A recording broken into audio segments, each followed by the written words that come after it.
ശ്രീ നിർമ്മൽ, ഇവിടെ കൃത്യമായിട്ടുള്ള മുന്നേറ്റമാണ് ട്രംപ് നടത്തുന്നത്. റിപ്പബ്ലിക്കൻ പാർട്ടിയുടെ പ്രസിഡന്റ് സ്ഥാനത്തേക്ക് വീണ്ടും ട്രംപ് വരും എന്നാണോ തോന്നുന്നത്?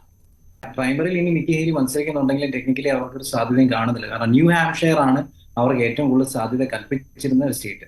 അവർ ഏറ്റവും കൂടുതൽ പൈസ മുടക്കിയത് അവിടെയാണ്, ഏറ്റവും കൂടുതൽ പരസ്യം കൊടുത്തവരെയാണ്, ഏറ്റവും കൂടുതൽ ക്യാമ്പയിൻ സ്പീച്ചുകൾ നടത്തിയത് അവിടെയാണ്. എന്നിട്ടും ട്രംപിന്റെ മുന്നിൽ വലിയൊരു തോൽവി ഏറ്റുവാങ്ങേണ്ടി വന്നു. കമ്പാരിറ്റീവ്ലി വലിയൊരു തോൽവി അല്ല. ട്രംപിനെ സംബന്ധിച്ചിടത്തോളം അവിടുത്തെ ഡെമോഗ്രഫി നോക്കിയാൽ ന്യൂ ഹാംഷെയറിൽ തോക്കാൻ സാധ്യതയുള്ള ഒരു സ്ഥലമാണ്. അവിടെ നിക്കി ഹേലിക്ക് ജയിക്കാൻ സാധിച്ചില്ലെങ്കിൽ ഇനി എവിടെ ജയിക്കാൻ സാധിക്കും എന്നുള്ളതാണ് ഒരു ചോദ്യം.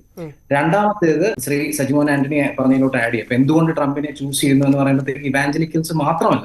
For example, black community traditionally അവിടുത്തെ കറുത്ത വർഗ്ഗക്കാർ ഡെമോക്രാറ്റ് പാർട്ടിക്കാണ് വോട്ട് ചെയ്യുന്നത്. ബറാക് ഒബാമ 2012 ജയിച്ച സമയത്തും അതിനു മുമ്പും വെറും 5% കറുത്ത വർഗ്ഗക്കാരാണ് ഒരു റിപ്പബ്ലിക്കൻ പ്രസിഡന്റ് വോട്ട് ചെയ്തത്. എന്നാൽ ട്രംപിന് 2020 ആ 5% എന്നുള്ളത് 15% ഉയർന്നു.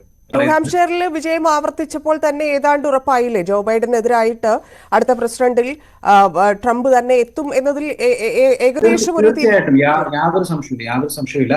അൺലെസ് ഇപ്പൊ ഈ പറഞ്ഞ മെയിനിലും കൊളറാഡോയിലും ഒക്കെ വെച്ച കേസുകളുടെ എന്താകും, അല്ലെങ്കിൽ 14 സ്റ്റേറ്റ്സിൽ കേസ് പെൻഡിംഗ് ഉണ്ട് അമെന്റ്മെന്റ് വെച്ചിട്ട്, അത് വെച്ച് എന്തെങ്കിലും അസ്വാഭാവികമായി സംഭവിച്ചില്ലെങ്കിൽ ട്രംപ് തന്നെ മത്സരിക്കും. ട്രംപ് വേഴ്സസ് ബൈഡൻ വരുമോ എന്നൊരു ചോദ്യം അവിടെയുണ്ട്. ഒരുപക്ഷെ മിഷേൽ ഒബാമയോ ഗ്യാബിൻ ന്യൂസും സാധ്യതയില്ല. മിഷേൽ ഒബാമ വന്നേക്കാം എന്ന് ഒരു ഔട്ട്സൈഡ് പോസിബിലിറ്റി ഉണ്ട്. കാരണം ബൈഡന്റെ കേസിൽ പ്രായം കൂടുതലാണ്, അദ്ദേഹത്തിന്റെ പെർഫോമൻസ് കുറവാണ്.